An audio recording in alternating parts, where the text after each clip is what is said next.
En Ohio, aux États-Unis, le 31 juillet 2022, il y a eu un terrible accident de la route. Dominique Rousseau, 20 ans, et Davion Flanagan, 19 ans, n'ont pas survécu quand la Toyota Camry a percuté de plein fouet un bâtiment en briques dans une zone industrielle. La conductrice Mackenzie Chiria, elle, a été retrouvée inconsciente mais vivante. 4 mois après, Mackenzie Chiria est mise en état d'arrestation, non pas pour conduite dangereuse ayant entraîné la mort, non. Elle est mise en état d'arrestation pour meurtre au premier degré.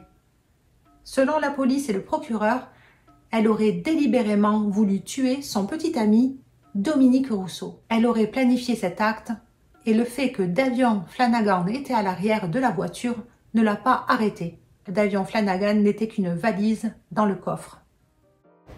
Quand j'ai vu cette histoire et que j'ai commencé à suivre ce petit procès qui n'a duré que 4 jours, je me suis dit, je ne peux pas passer à côté de ça. Déjà, je me demande comment une enfant de 17 ans puisse vouloir mettre fin au jour de son petit ami à l'aide d'une voiture, avec en plus un ami à l'arrière. Alors après avoir fait mes recherches, je vous invite à suivre l'histoire douloureuse de Dominique Rousseau et de Davion Flanagan à travers le procès de Mackenzie Chiria. Bienvenue avec Malice dans l'histoire de l'Ohio contre Mackenzie Chiria. Le 30 juillet 2022, il fait beau et chaud dans la ville de Strongville. Elle se situe à 50 km de Cleveland. Mackenzie, 17 ans, bientôt 18, a rendez-vous ce soir-là avec des amis. On est vendredi et c'est les vacances scolaires. Elle prend sa Toyota Camry noire pour s'y rendre. Là-bas, elle retrouve son petit ami, Dominique Rousseau. Il n'est plus à l'école de Strongville, il a monté en ligne un commerce de vêtements. Et ça commence à marcher. Il est passionné de musique et il est chanteur aussi. Mackenzie ne boira pas d'alcool ce soir-là, mais par contre, elle fumera de la marijuana. Au bout de quelques heures, à 5 heures du matin, Mackenzie propose d'aller faire un tour en voiture. Dominique Rousseau est partant et se joint à eux Davion Flanagan qui s'installe à l'arrière de la voiture côté passager. Davion Flanagan connaît très bien Mackenzie, ils étaient à l'école ensemble. Mais lui, il est plus vieux et il a fini l'école. Il devait commencer en septembre des cours pour être barbier. Son but dans la vie était de créer son propre salon. Il voulait avoir son barbershop. Mackenzie Chiria est au volant, Dominique Rousseau est à côté d'elle et ils partent tous les trois.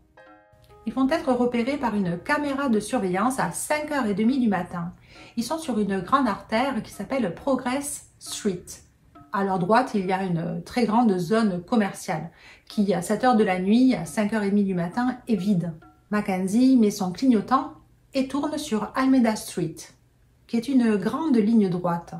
Au bout de quelques secondes, cette voiture qui roule tranquillement se déporte d'un coup à droite et puis à gauche, et quand elle est enfin au milieu de la route, elle accélère. Elle accélère pied au plancher.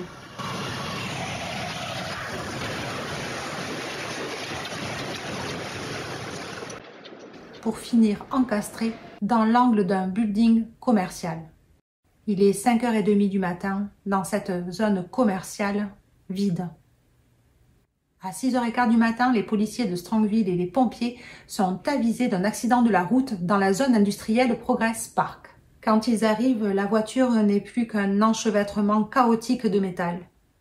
Ils déclarent de suite Dominique et Davion décédés, morts sur le coup. Les airbags se sont déclenchés et Mackenzie est inconsciente. Elle est sortie de la voiture et emmenée en urgence à l'hôpital à bord d'un hélicoptère. À son arrivée, elle commence à se réveiller. Les pompiers, eux, ont la macabre tâche de désincarcérer Davion et Dominique de ce cercueil métallique. Les parents de ces deux jeunes de 19 et 20 ans sont avisés et leur vie à tout jamais sera changée. La vie d'avant est finie et l'après douloureux commence. Mackenzie Chiria sera évaluée à l'hôpital et aussi opérée de multiples fois au niveau des membres inférieurs. Elle écrira un mot pour les funérailles de Dominique qui dit « Tu avais tellement une vie parfaite devant toi, tu me manques. J'aimerais tellement que tu sois encore en vie. » Quelques semaines après, elle sortira de l'hôpital et reviendra chez ses parents. Quand elle est arrêtée en novembre 2022, ses parents sont dévastés. La douleur était déjà rentrée dans cette maison. Les parents de Mackenzie connaissaient très bien Dominique Rousseau. Leur fille était avec lui depuis plus de 3 ans. La dernière année, elle avait vécu entre sa maison et la maison de Dominique. Tous les deux se connaissaient très bien et les familles aussi. Après ces événements, les deux familles n'arriveront plus à communiquer. Les charges qui pèsent sur Mackenzie sont extrêmement sérieuses. Elle est accusée du meurtre au premier degré 2 fois, sur Davion et sur Dominique. Pour chaque chef d'accusation, elle risque la prison à vie, c'est-à-dire 30 ans. En Ohio, selon la gravité des actes, il peut être décidé que les peines soient faites concomitantes, donc en même temps, ou alors consécutives, c'est-à-dire les peines les unes après les autres. Et ça peut tout changer. Elle est aussi arrêtée pour possession de drogue. Elle avait sur elle des champignons hallucinogènes. Elle avait aussi un taux de THC très élevé dans le sang. Et en plus, elle avait un antécédent criminel. Le 17 juillet, soit quelques jours avant l'accident, elle avait été arrêtée pour être rentrée par effraction dans une église. Et surtout, d'avoir vandalisé les lieux. L'avocat de Mackenzie décide que pour le procès, il ne veut pas de juré. Il veut que ça soit le juge qui décide tout seul du verdict et de la sentence. C'est quelque chose qui peut se faire, mais c'est très risqué de faire ça.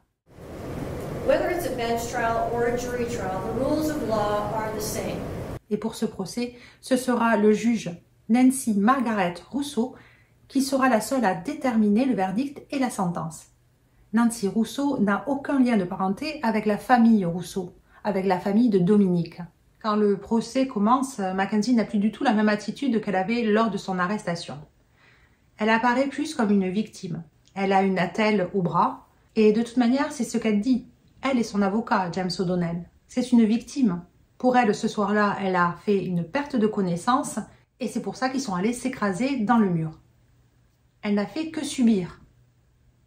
En plus de ne pas avoir d'intention de tuer qui que ce soit, elle n'avait pas l'intention d'avoir un accident. Pour elle, ce soir-là, elle s'est évanouie. Pour le procureur Tim Troop, ce n'est pas du tout le cas. Mackenzie voulait mettre fin à une relation toxique. Elle voulait mettre fin à un amour de jeunesse idyllique qui s'était transformé en une relation tumultueuse. Et la seule solution qu'elle a trouvée, c'était de le tuer, voire même peut-être elle-même de se tuer. Les premières preuves qu'il va apporter, ce sont des enregistrements de vidéosurveillance de la zone industrielle de Progress Park, où on voit la veille, soit 24 heures avant le drame, une voiture, une Toyota Camry, en train de rouler tout doucement. On ne voit pas la personne à l'intérieur, mais c'est la voiture de Mackenzie. Pour lui, elle était en train de faire une reconnaissance des lieux. Elle cherchait un endroit idéal pour jeter sa voiture, pour mettre fin à tous ses problèmes. Il ajoute aussi que cette zone industrielle n'est pas à côté de chez Mackenzie et qu'elle n'était jamais sans doute venue avant. Ce n'est pas sur son trajet, ce n'est même pas près de chez leurs amis. L'avocat de Mackenzie dira « Non, c'est pas ça du tout qui s'est passé. Mackenzie, certes, est venue la veille, mais en fait, elle cherchait un endroit où elle pourrait montrer à Dominique à quel point elle peut aller vite avec sa Toyota. Et donc, elle cherchait à ce moment-là un endroit idéal pour prendre de la vitesse. Elle est jeune, elle a envie de frissons. C'est tout ce qui lui est passé par la tête à ce moment-là. Mais cela n'arrête pas le procureur. Il dit que quand elle est arrivée sur Almeida, qu'elle s'est positionnée pour une ligne droite qui l'amènerait directement sur l'angle du bâtiment. Elle a commencé à accélérer quand ses pneus pointaient vers l'angle. Mackenzie se préparait pour une ultime ligne droite. Un expert en automobile viendra pour dire que la voiture n'avait aucun problème technique. Il continue en disant que la personne qui conduisait a accéléré pendant 4 à 5 secondes. Ça a l'air court comme ça, mais c'est extrêmement long quand on a le pied au plancher. La voiture a pénétré l'angle du mur à 160 km/h. Ils diront qu'il n'y a eu aucun effort pour freiner cette voiture et que la personne qui conduisait, qui était au volant, l'a maîtrisée. She controlled that car the whole way. She wants us to think that car magically steered itself into that wall. Her foot was on the pedal the entire way. Mackenzie maîtrisait sa voiture tout au long de la course folle. L'avocat de la défense, après avoir fait objection sur objection, dira que non, On ne sait pas ce qui s'est passé dans cette voiture. On ne sait pas ce qui se disait, ni comment les gens réagissaient. Est-ce vraiment Mackenzie qui tenait le volant? Is it just kids being kids? Is it Dominic grabbing the steering wheel? Il ajoute qu'on ne peut pas oublier qu'ils étaient peut-être en train de faire une course folle, certes, mais c'est simplement une conduite dangereuse. We are really never going to know what happened in that car. Il finira en disant que personne ne sait vraiment ce qui s'est passé dans cette voiture et que la seule personne qui pourrait le dire ne s'en rappelle pas. Le procureur appellera la mère de Dominique à la barre. Celle-ci expliquera qu'elle aimait beaucoup Mackenzie. Elle avait pratiquement vécu chez eux pendant plus d'1 année. Mais dès la fin de l'année scolaire, au début de l'été, Mackenzie changeait. Elle était de plus en plus agressive et surtout elle humiliait constamment son fils. Notamment, elle montrera une vidéo où Mackenzie est derrière la porte d'entrée. Elle veut absolument rentrer pour parler à Dominique, mais celui-ci ne veut pas parce que la dernière fois qu'ils se sont vus, elle était tellement en colère qu'il avait l'impression qu'elle faisait un caprice. Il voulait un petit peu de temps pour lui. Mais Mackenzie ne l'entendait pas comme ça. Elle voulait rentrer et lui parler. Dominique ne voulant pas, elle a commencé à lui dire qu'elle allait abîmer sa voiture. Elle allait la rayer avec ses propres clés. Et si après ça, il ne veut toujours pas la laisser rentrer, alors elle cassera la porte d'entrée. Key my car, telling to break the Key your door. car and you do not let me in the house. You're going to key my car if I don't. If you don't let me in the house, yes. She threatened his property. She threatened to Yes. break into his house. Correct. Did Dominic threaten the defendant? No. How would you describe Dominic's tone on these videos? Very calm, How would you describe the defendant's tone on these videos? irate and Le angry. procureur amène aussi le témoignage d'un ami qui était au téléphone avec Dominique et qui entendait Mackenzie, alors qu'ils étaient en voiture tous les deux, lui dire que si il ne faisait pas ce qu'elle voulait, Said, Dominic, I'm going to crash this car. We find that it is especially and important to her state of mind just 2 weeks later when she used a car to kill Dominic Russo. le procureur essaye de démontrer qu'une certaine agressivité commençait à envahir l'esprit de Mackenzie.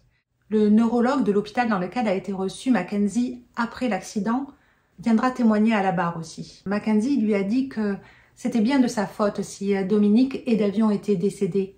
Patient stated she, open quote, wanted to die, close quote, and that it was her fault for killing her boyfriend. Et qu'elle-même, elle voulait mourir à ce moment-là.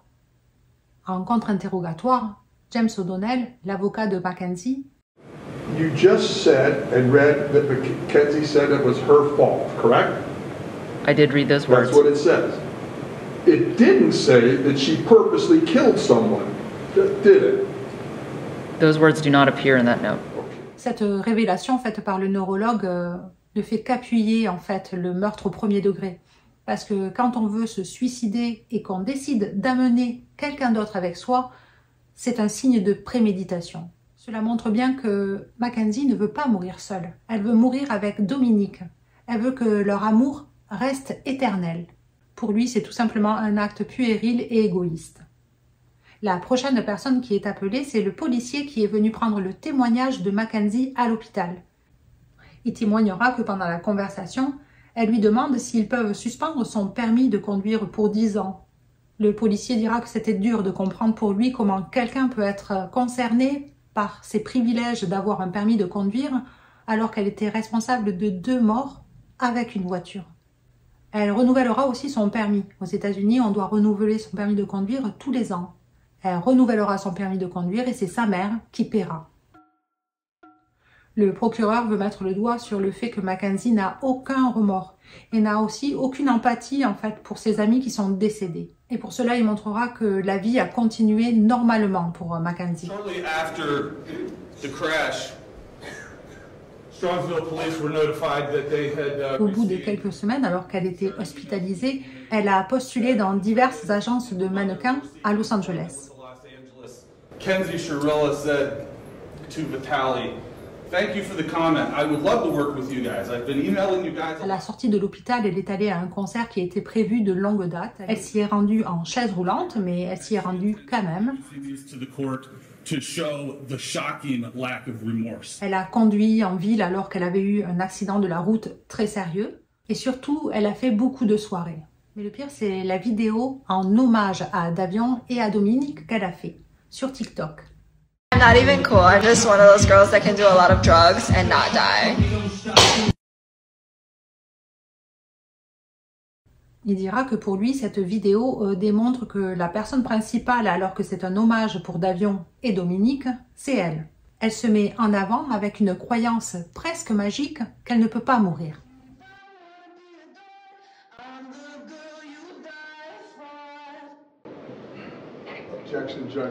La vidéo est de très mauvais goût et les familles des victimes ont demandé à ce qu'elle soit retirée.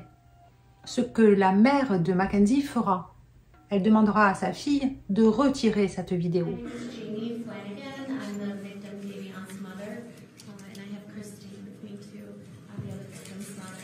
Et pour les familles des victimes qui viendront à la barre, ils diront que pour eux, Mackenzie ne prenait pas du tout au sérieux cet accident de la route. Ça ne la touchait pas. Elle continuait à conduire. Mackenzie ne faisait preuve d'aucune maturité. Le procureur rappellera que 4 mois après l'accident, pour Halloween, elle s'était déguisée en cadavre. For Halloween, for 3 months after the accident, she would only wear his clothes. She would only eat the snacks he ate. She would only listen to the music he wrote, okay? She was laying in bed for 3 months. So she was crying for 3 months. So her friends asked if she wanted to go out trick-or-treating or Halloween. And she didn't even want to go. She said, I don't know, should I go? She couldn't even walk yet, barely. So I told her, I said, baby, please go. It's Halloween. You've been laying for 3 months crying, only listening to his music. Please go. Have just a moment of fun. A moment of fun. Quand c'est au tour de l'avocat de la défense d'appeler ses témoins, il appellera juste 2 personnes. Le premier, c'est un ami qui était là lors de la soirée du drame. Il était avec eux, il a fumé de la marijuana. La soirée s'est extrêmement bien passée, tout le monde était de bonne humeur. Il n'y avait aucun signe apparent de ce qui allait se passer.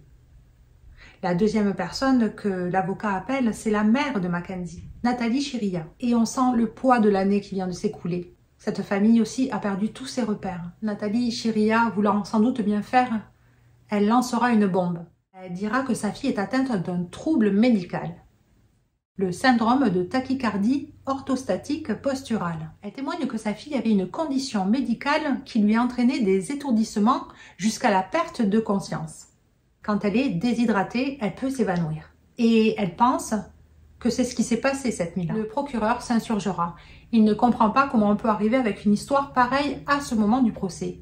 Tout simplement parce que la maman a autorisé sa fille à conduire. Elle a même aidé à renouveler son permis de conduire en novembre 2022, soit 4 mois après l'accident. Si elle était vraiment atteinte de ce syndrome de tachycardie posturale orthostatique, elle n'aurait pas le droit de conduire. Nathalie, elle n'a pas de papiers médicaux qui prouvent le diagnostic de ce syndrome. Après que tous les témoins soient passés, la juge décide de prendre quelques heures pour réfléchir au verdict et à la sentence. Quand la juge revient, la tension dans cette petite salle de tribunal est à son comble. Tous attendent avec impatience ce verdict. Le juge donnera son verdict. Mackenzie est coupable du meurtre au 1er degré sur Davion et Dominique. Her actions were controlled, methodical, deliberate, intentional, and purposeful. This was not reckless driving. This was murder.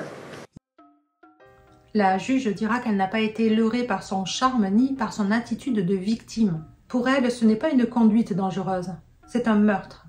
Mackenzie avait une mission qu'elle a exécutée avec précision, et cette mission, c'était la mort. De plus, elle a exécuté cette mission quelques jours avant ses 18 ans, croyant que le fait d'être mineure pourrait la sauver. La juge rappelle aussi que pendant ces 4 secondes ou plus, Dominique et Davion ont dû être terrifiés dans cette voiture. Ils se sont vus mourir. Le juge soulève aussi que Mackenzie a peut-être voulu mourir avec Dominique ce soir-là. Mais elle rappelle qu'une tentative de suicide n'est pas une défense pour un meurtre. Ce soir-là, elle a voulu tuer Dominique et le fait qu'il y ait Davion à l'arrière de la voiture ne l'en a pas empêché. C'était un diable au volant. Au moment de l'audience de la sentence, les familles ont le droit de venir à la barre et d'expliquer qui était la victime et surtout ce qu'ils aimeraient comme sentence. He was precious. He was an amazing soul with a heart of gold. La famille de Davion Flanagan expliquera que Davion a été adopté, lui et sa sœur biologique, et qu'ils ont été les parents les plus comblés, et que maintenant leur cœur est déchiré, leur cœur n'arrête pas de saigner. La famille de Dominique Rousseau viendra là-bas, et ils parleront avec douleur de leur fils qui leur manque terriblement. Mais ils demanderont à la juge de ne pas mettre une sentence trop dure. Mackenzie prendra la parole aussi, et lira une simple page. So deeply sorry. Elle dira qu'elle est désolée pour les familles et qu'elle est désolée de ne pas se rappeler. I wish I could remember what happened. I'm just so sorry. I'm heartbroken. I love Dam and Davian. We were all friends and Dam was my soulmate. Et pour la sentence, le juge Nancy Margaret Rousseau sera beaucoup plus douce. Elle dira que les peines pourront être effectuées en concomitance, ce qui permet à Mackenzie d'être éligible pour sortir de prison dans 15 ans. Mais comme lui dira la juge, elle ne pense pas qu'elle sortira dans 15 ans, parce que il faut que pendant 15 ans, elle ne commette aucune erreur. Et elle ajoutera que maintenant, Mackenzie a le reste de sa vie entre ses mains. N'oubliez pas que cette vidéo a pour but de discuter, de s'informer et de comprendre les faits. Alors, que pensez-vous? Pensez-vous que c'est un simple accident de la route? Que ce sont juste des jeunes qui voulaient s'amuser? Ou pensez-vous que Mackenzie a essayé de se... mais qu'elle n'a pas voulu le faire seule? Donc, n'oubliez pas de liker, de vous abonner et de partager beaucoup d'amour dans la journée. À plus tard. We don't miss our son, and justice was served for him today. But honestly, there's no winners here. There's no winners here today.